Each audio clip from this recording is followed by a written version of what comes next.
Myocardial infarction, which means a sudden stoppage of blood flow through the coronary arteries from a thrombus caused by platelet aggregation. Which means നമ്മുടെ ഹാർട്ടിന് supply ചെയ്യുന്ന ഒരു ആർട്ടറിയാണ് coronary arteries എന്ന് പറയുന്നത്. ഹാർട്ടിന് blood supply കൊടുക്കുന്ന ആർട്ടറിയാണ് coronary artery. So നമ്മുടെ ഹാർട്ടാണ്. So ഇതിനെ സപ്ലൈ ചെയ്യുന്ന രണ്ട് ആർട്ടറീസ് ആണെന്ന് വിചാരിക്കുക. ഇത് ഒരു കൊറോണറി ആർട്ടറി ആണ്.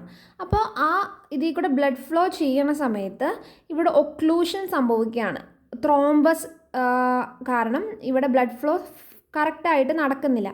ഈ ത്രോംബസ് എങ്ങനെയാണ് വരുന്നത്?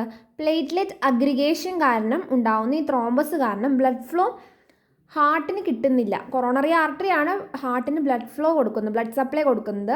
അപ്പോൾ പ്ലേറ്റ്ലെറ്റ് അഗ്രിഗേഷൻ കാരണം ത്രോംബസ് ഉണ്ടായിട്ട് ഈ ബ്ലഡ് സപ്ലൈ നടക്കുന്നില്ല.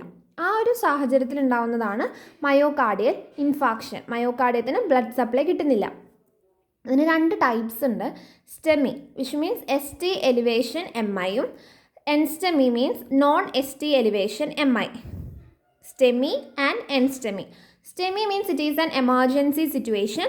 ഇവിടെ നമുക്ക് ECG എടുക്കുമ്പോൾ നമുക്ക് ST എലിവേഷൻ നമുക്ക് കാണാൻ പറ്റും. ഇവിടെ എന്ന് പറയുന്നത് ഒക്ലൂസീവ് ത്രോംബസ് ആണ്. എന്ന് വെച്ച് കഴിഞ്ഞാൽ കൊറോണറി ആർട്ടറി ഇങ്ങനെ പോവുകയാണെങ്കിൽ ഫുള്ളായിട്ട് ഇവിടെ ഇങ്ങനെ ത്രോംബസ് ഉണ്ടായിട്ട് ഒക്ലൂഷനാണ്. ഇതിൽ കൂടെ ഒരു ബ്ലഡ് പോലും പാസ് ചെയ്യില്ല.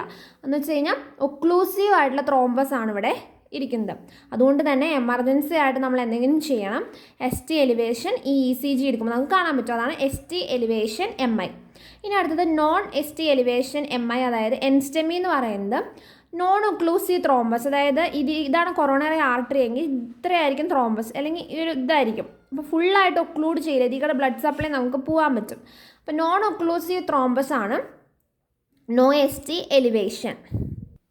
അപ്പോൾ അതാണ് സ്റ്റെമിയും എൻസ്റ്റെമിയും. ഇനി അടുത്തത് ക്ലിനിക്കൽ ഫീച്ചേഴ്സ് ആണ് നമുക്ക് നോക്കാൻ പോകുന്നത്. ക്ലിനിക്കൽ ഫീച്ചേഴ്സ് എന്ന് പറയുന്നത് ഫസ്റ്റ് വൺ ചെസ്റ്റ് പെയിൻ. മെയിനായിട്ട് നമുക്ക് ഒരു പേഷ്യൻ്റ് പ്രസൻറ്റ് ചെയ്യുന്നത് ചെസ്റ്റ് പെയിൻ ആയിരിക്കും. ആ ചെസ്റ്റ് പെയിൻ എന്ന് പറയുന്നത് എങ്ങനത്തെയൊക്കെ ആയിരിക്കും? ഹെവി ആയിരിക്കും, അവർക്ക് ഒരു ബേണിങ് സെൻസേഷൻ ഉണ്ടാവും, അവിടെ ഒരു ക്രഷിങ് ഫീലിംഗ് ആയിരിക്കും. ഇതൊക്കെ വെച്ചിട്ടാണ് പേഷ്യൻ്റ് പെയിനെ ഡിസ്ക്രൈബ് ചെയ്യുക. നമ്മൾ റെസ്റ്റ് എടുത്താലോ നൈട്രോഗ്ലിസറിൻ കൊടുത്താലോ ആ പെയിൻ റിലീവ് ആവത്തില്ല. പിന്നെ അടുത്തതെന്ന് പറയുന്നത് റേഡിയേറ്റും. ഈ ഒരു പെയിൻ എന്ന് പറയുന്നത് വേറെ സ്ഥലത്തേക്ക് റേഡിയേറ്റ് ചെയ്യും. Neck, jaw, arm, back side of the body. മെയിനായിട്ടുള്ള ലൊക്കേഷൻ എന്ന് പറയുന്നത് substernal or epigastric area. First feature എന്ന് പറയുന്നത് അല്ലെങ്കിൽ ക്ലിനിക്കൽ ഫീച്ചർ എന്ന് പറയുന്നത് ചെസ്റ്റ് പെയിൻ ആണ്. പിന്നെ അടുത്തത് ഡയാഫോറസിസ് ഉണ്ട്, ഇൻക്രീസ്ഡ് ഹാർട്ട് റേറ്റ് ഉണ്ട്, ക്രാക്കിൾസ് ഉണ്ട്, അതുപോലെ തന്നെ ജുഗുലാർ വെയിൻ ഡിസ്റ്റൻഷൻ ഉണ്ട്. പിന്നെ അടുത്തത് നമ്മൾ എങ്ങനെയാണിത് ഡയഗ്നോസ് ചെയ്യാം? ECG എടുക്കാം, അതുപോലെ തന്നെ കാർഡിയാക് ബയോ മാർക്കേഴ്സ് വെച്ചിട്ട് നമുക്കിതിനെ ഐഡൻറ്റിഫൈ ചെയ്യാം. ഡയഗ്നോസിസ് ECGയിൽ ST എലിവേഷൻ ഉണ്ടാവും, അതുപോലെ തന്നെ T വേവ് ഇൻവേർഷൻ ഉണ്ടാവും.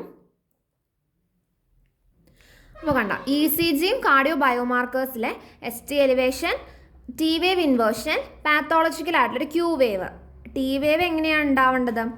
ഇത് PQRS T ഇങ്ങനെയാണ് വരുന്നത്, പക്ഷേ ഇൻവേർഷൻ ആയിട്ടാണ് പോവുക. അപ്പോൾ കണ്ട T ഇൻവേർഷൻ ആണ് ഉണ്ടാവുക.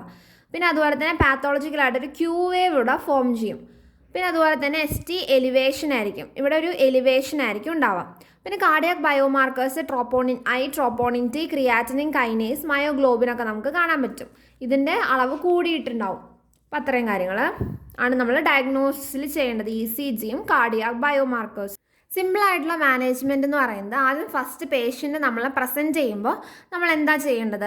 12 ലീഡ് ECG നമ്മൾ എടുക്കണം. 12 ലീഡ് ECG എടുക്കണം. ECG മോണിറ്റർ വേണം. പേഷ്യൻറ്റിന് അപ്രൈറ്റ് ആയിട്ടുള്ള ഒരു പൊസിഷനിൽ നമ്മൾ ഇരുത്തണം. പിന്നെ അതുപോലെ തന്നെ നേസൽ ക്യാനിൽ ഓക്സിജനേഷന് വേണ്ടിയിട്ട് SpO2 മോണിറ്റർ ചെയ്തിട്ട് നേസൽ ക്യാനുലയിൽ ഓക്സിജൻ കൊടുക്കുക. പിന്നെ സബ്ലിംഗുലായിട്ട് നൈട്രോഗ്ലിസറിൻ കൊടുക്കുക. പിന്നെ ആസ്പിരിൻ കൊടുക്കുക, ആൻറ്റി പ്ലേറ്റ്ലെറ്റ് ആയിട്ടുള്ള ആസ്പിരിൻ 325 mg കൊടുക്കുക. ഹൈ ഡോസ് ആയിട്ടുള്ള സ്റ്റാറ്റിൻസ് കൊടുക്കുക, മെയിനായിട്ടുള്ള അറ്റോർവാസ്റ്റാറ്റിൻ.